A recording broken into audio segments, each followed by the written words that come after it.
이 10년 국채 금리가 계속 올라가기는 어렵다라고 저희는 판단하고 있고요. 네네. 그렇기 때문에 미 연준이 테이퍼링? 저는 상상도 못할 거라고 생각하고 있고요. 미국의 중소형주의 이 가치가 정말 좋게 나오기 시작했어요. 저희가 작년 4, 4분기부터 중소형주를 많이 사라고 말씀드렸었는데 이제는 미국 전체 포트폴리오에 한 25%, 30%까지 끌어올려도 된다. 유 원장님 안녕하십니까? 안녕하십니까? 요새 많이 이렇게 변화가 있죠? 네. 한번 더 미국 증시를 중심으로 해서 시장 움직임부터 좀 진단해 주시기 바랍니다. 자, 아직까지는 의구심이 많은 시장입니다. 네. 큰 폭의 하락이 나스닥에서 있었고 그리고 반등이 좀 일어나고 있고요. 네네. 그렇지만 많은 질문들이 성장주와 가치주 구분해서 자꾸 얘기들을 좀 많이 하시는 편이고요. 네네. 원자재 관련해서 지금 원자재 슈퍼사이클 아니냐 얘기도 나오고 있고 네네. 뭐 아니면 또 반도체 슈퍼사이클 아니냐 뭐 이런 얘기도 나오고 있고 여러 가지 어떤 이 경기 회복에 대한 시점을 두고 어떻게 투자를 해야 되는지 상당히 많은 분들이 지금 헷갈려 하시는 그런 타이밍입니다. 그래서 정말 타이밍상으로는 굉장히 중요하다고 보여지고요. 그렇지만 여기서 이제 해드릴 수 있는 말씀은 두 가지가 있는 것 같은데요. 네네. 우선 가장 중요한 것은 첫 번째, 결국 경기는 회복한다. 이제는 더 이상 경기 회복에 대한 의구심은 사라진 것 같습니다. 네네. 이번에 1.9조 달러 부양책이 통과가 되면서 미국 경기가 회복을 할 것이다라는 부분이 되겠고요. 네네. 그다음에 두 번째로는 경기가 회복을 하기 때문에 어느 정도의 경기 민감주나 어느 정도의 가치주나 어느 정도의 중소기업이나 이런 투자를 하셔야 되는 것은 맞다. 그 부분 두 가지는 말씀을 드릴 수 있을 것 같습니다.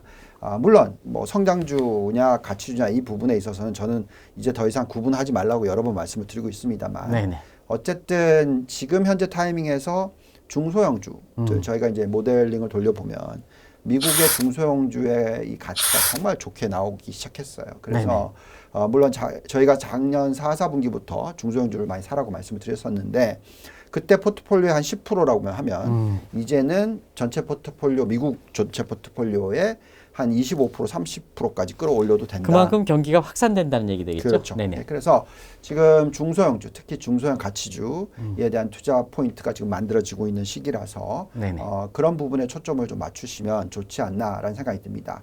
계속 의구심은 상존하지만 어쨌든 큰 그림을 보시면 투자의 어떤 이 길이 보이기 때문에 거기에 맞춰서 투자 전략을 짜시는 게 좋겠습니다. 네. 사실 미국 경기에 대해서 앞서 말씀드린 경기 회복에 대해서 이제는 의심하지 마라 하는 네. 그래서 미국 경제 최근에 나온 성장률 네. 이 성장률 중심에서 말씀해 주시죠. 지금 뭐 여러 투자 은행들이 얘기하는 내용을 보면 뭐 적어도 6%입니다. 네네. 많이 보는 데는 9%까지도 성장을 할 거다. 근데 이제 뭐 중요한 것은 뭐 워낙 작년이 안 좋았다 보니까 기저효과도 있고 네네. 또 여러 부양책을 썼기 때문에 당연히 6% 이상의 성장률이 나올 거다. 이건 이제 당연해진 것 같습니다. 네네. 또 어떤 숫자들을 보면 그게 당연한데 지금 현재 미국의 가계 부채 비율이 78%밖에 안 돼요. 그렇기 때문에 과거 2008년 금융위기가 터졌던 미국이 정말 안 좋았던 네네. 그때가 거의 100% 수준이었단 말이죠. 네네. 그보다 20%포인트나 더 낮다라는 거죠. 그래서 훨씬 건전하기 때문에 이번에 이제 이 저축률도 지금 아직도 20%가 넘어요. 그러니까 결국 이 보복 소비가 일어날 수 있는 가능성 충분히 있다라고 보여집니다. 여기에 지금 발표된 1.9조 달러 네네. 숫자로 계산하면 미국 GDP의 9%이거든요. 그리고 또 이 재정을 쓴다라는 것은 바로 경제 성장률하고 연결이 되지 않습니까? 네네. 실질적으로 이제 정부가 돈을 쓰는 거니까. 그래서 이번에 경제 회복이 이렇게 높게 일어날 거다. 이건 좀 당연한 것 같습니다. 네네. 근데 그거를 뛰어넘어서 어떤 이 큰 그림으로 놓고 봤었을 때 그러면 이제 이건 이제 너무 많이 빠졌다가 회복하는 거. 네네. 부양책에 의한 어떤 일시적인 부분들도 있으니까 그럼 장기적으로 미국 경제가 어느 정도 성장할 것이냐 이게 굉장히 중요한 포인트일 것 같고요. 네네네. 또 이것이 아마 미 연준이나 정책 당국이 어떻게 정책을 펴나갈 건지를 결정해 줄 것 같습니다. 네네. 그런데 그 부분에 있어서는 아직까지 조금 안타까운 부분은 고용 창출이라든지 임금 상승률이라든지 자, 이런 부분은 좀 미흡하다. 네. 예를 들어서 임금 상승률이 지금 현재 회복을 하기는 했는데 네네. 연간 단위로 한 2.3% 수준밖에 안 됩니다. 네네. 과거에 이제 닷컴 버블이 일어났던 때, 뭐 산업재 버블이 일어났던 때, 뭐 대부분 약간 우리가 버블이라고 얘기할 때는 어느 정도 수준의 임금 상승률이냐면 7%대, 8%대의 임금 상승률이에요. 네네. 지금은 겨우 3% 미만이라는 거죠. 그래서 이런 부양책을 썼었을 때 아마도 임금 상승률이 높아지긴 할 텐데 네네. 이게 4% 위로 뚫고 올라갈지 아니면 그냥 3% 정도까지 올라와서 그냥 안정을 찾을지 네네. 뭐 이런 부분들을 계속 지켜보셔야 되겠고요. 네네. 그렇기 때문에 저희는 아직까지는 뭐 원자재 슈퍼사이클이다, 뭐 흔히 말하는 버블이다, 네네. 뭐 이렇게까지 얘기하기는 어렵고 올해의 숫자가 높은 거는 기저효과 때문에 그렇다. 그리고 장기적으로 놓고 봤었을 때는 아직까지 성장률이 완벽하게 엄청나게 과열된 게 아니기 때문에 이럴 때는 테이퍼링이나 뭐 금리의 상승이나 이런 부분에 대한 두려움을 줄이시는 게 좋다. 네네. 그래서 저는 여러 가지 요소들을 봤었을 때 지금 미국 증시는 네네. 상당히 매력적이다라고 생각하고 있습니다. 미국 시간으로 내일부터 있죠.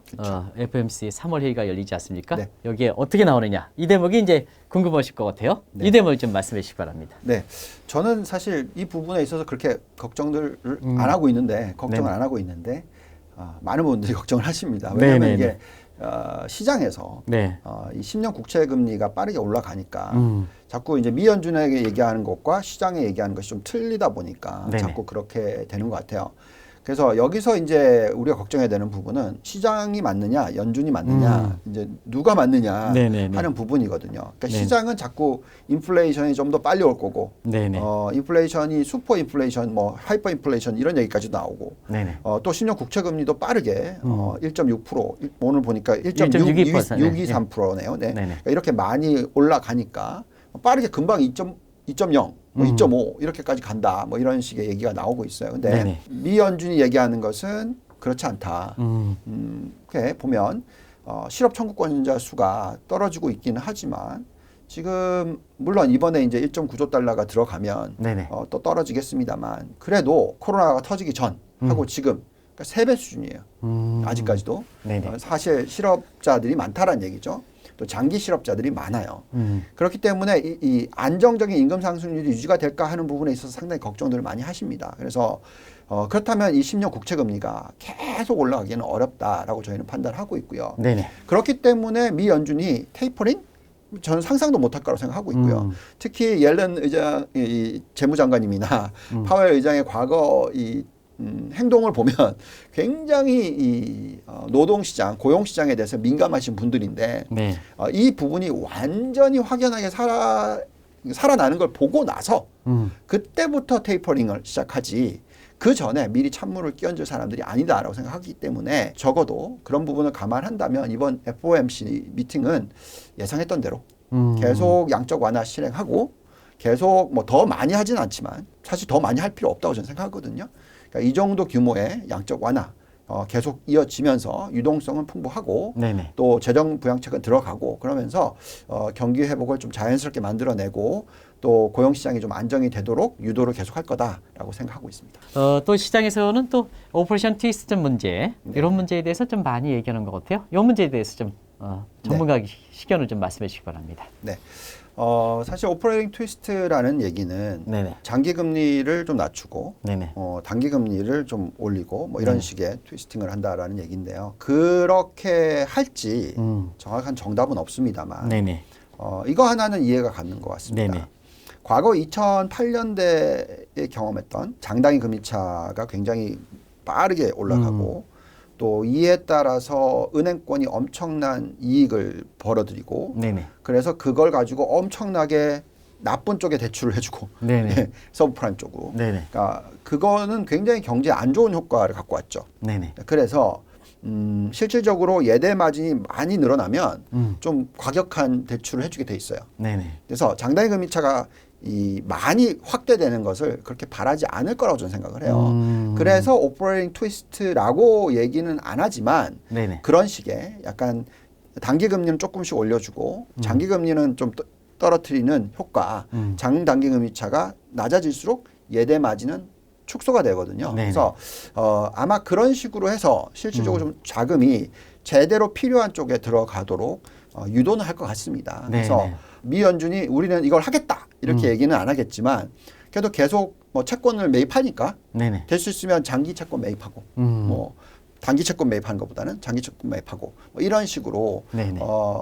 일정 부분의 어떤 뭐 대놓고 하지는 않겠지만 그런 약간의 트위스팅이 일어날 거라고 생각하고요. 네네. 그게 오히려 미국 경제의 어떤 장기적인 미래를 위해서 저는 더 좋다라고 생각하고 있습니다.